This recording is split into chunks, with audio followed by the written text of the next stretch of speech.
questions for you. We'll open it up front row, Dave. Coach, do you anticipate that Cardio will be more relaxed this week with no one really looking over he doesn't look over his shoulder, so to speak?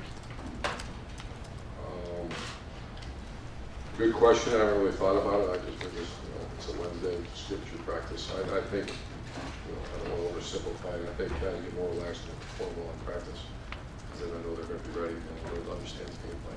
Do you think? And he's done a very good job. Sorry. Do you think that went into him maybe not playing up to expectations early in the year? Maybe that he wasn't quite as relaxed as he should have been on the field. Do you think that didn't really play into it? I think those are all good theories. Those are only who knows. I haven't really been in.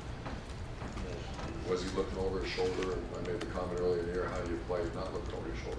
As your quarterback at Ohio State, they play shortstop with the Yankees. You're looking over your shoulder. I don't know. I'm one of those ones. I believe that you get more comfortable when you perform better in practice, and he performed very well. Far left, Bill. Urban, I think you guys are still in the negative in turnover margin, or it's close to even right about now.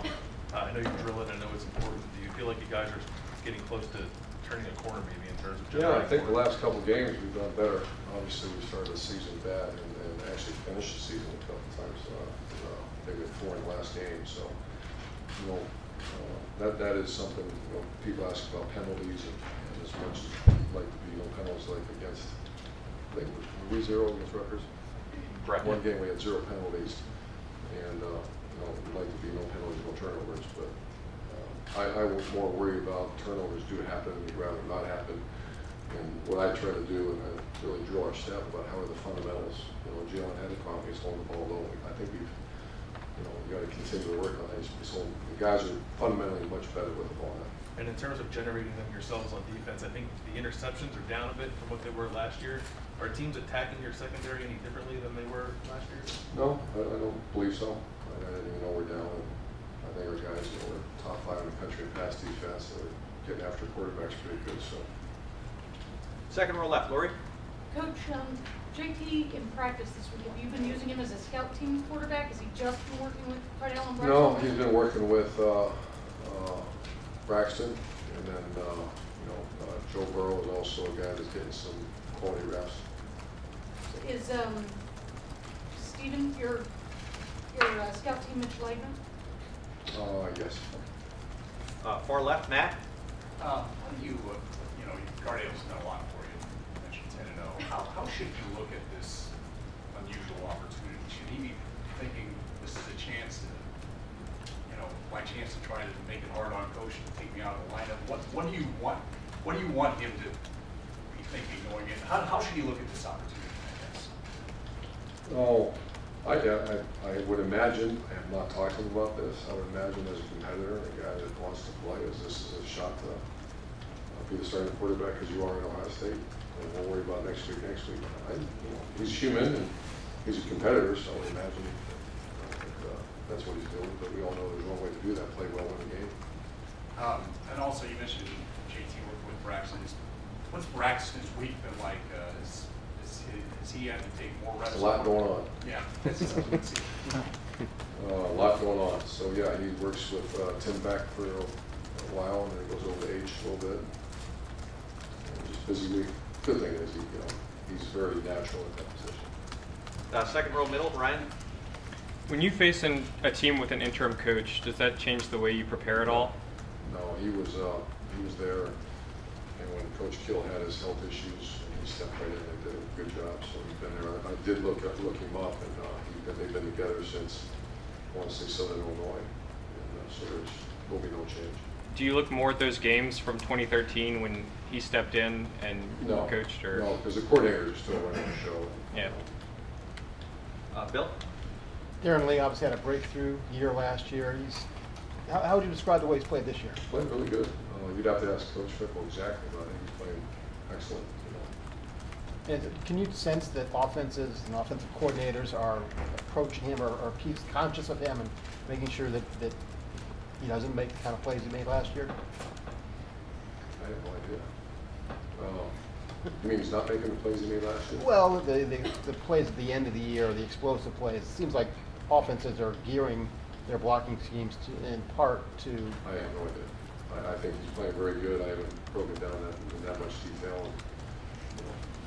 would it be a blitz and the ball goes in your hands or something and you run 60 yards? I think you're talking about those kind of plays. Yeah. Those are, a lot of times those are, things work out pretty well for you. Back row Play right. hard, good things happen. Play. Coach, any reaction to the playoff ranking at 3? No, I just think those people got a tough job. I know last year this time we're 16th, and I think everybody's kind of, at least everybody in our profession is keep going, man. There's a lot of football, and how the rankings going, I don't know. We got to worry about today. It was third down in the red zone. We'll move forward. I didn't even address with our team. I thought I might, but we have too much to do. How about the Minnesota D? What do you see from them? Minnesota defense, Yep. very good defense. Obviously, they played very passionately last week and did very well. 2 NFL corners, that's what I see. When I got their pro personnel scout, John Cooper, gave me the listings, and they're 2 NFL guys, very good players. He consults with you each week, right? Absolutely. He gives you High level. Far left, Doug. Urban, what effect, if any, have you seen on the team of JT's suspension? Just in how? I think this team's been through so much that it's time to just go, and there's so much, we try to really focus on, you've heard it a million times around our power unit, and the corner's job is to play really good as a group and grade out champions. And if Braxton's taking a snap, so I'm not sure. I think they're aware of it because it was such a news story, but they're like just so focused on getting their jobs done that I hadn't felt it at all. And you talk every week, obviously, your offense has to, do things what the defense dictates. When a defense has 2 NFL corners like that, do you throw right at them? Do you try to, how do you react when the corners are that good? Well, I think, and they have a tendency that last week against our rivals, they played almost all 0 hole, which means they're daring you to take the shots, and we're going to stop the run at all costs. And they put those guys out there in islands, and they're very good players. So I would anticipate with Zeke that we would see some of that, and it depends if we hurt them, if they'll stand it or not. But I think that's going to come down, that's going to be a big part of this game. Matter of fact, I know it is. And last couple, Tim. Yeah, Urban, with that in mind, obviously Minnesota was riding an emotional situation last week and stuff. Do you take that into account as you get ready for a game like this?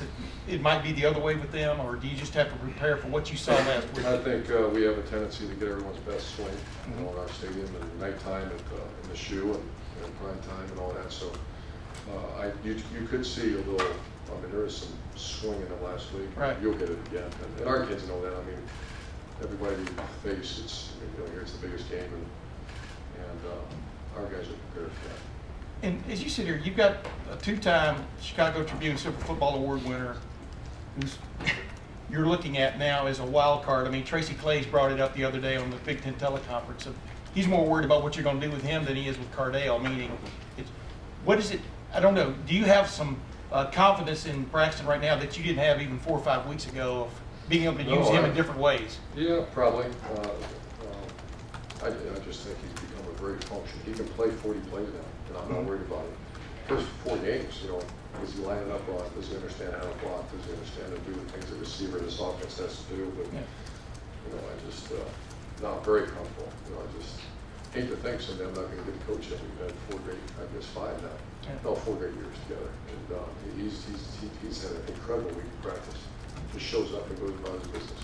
Hey, by the way, Damon Webb was kind of working into that nickel back before he had to take his hiatus. Is he back in the swing now, or is he in? Yeah, and someone said he was not suspended. Yeah. By us. Yeah. He did nothing wrong, so I want to make sure that it's not like he violated the team rule. He didn't do that. Okay. But is he back in the playing picture now Oh, yeah. at the nickel? Yeah, it's, if you remember, he had a high ankle sprain. It was 6 weeks ago, and so it's still lingering, but he practiced very well this week and worked real hard to get back at it. Can you say why he was not available? Coach, thank you very much. You bet, thank you. Bengals and Browns.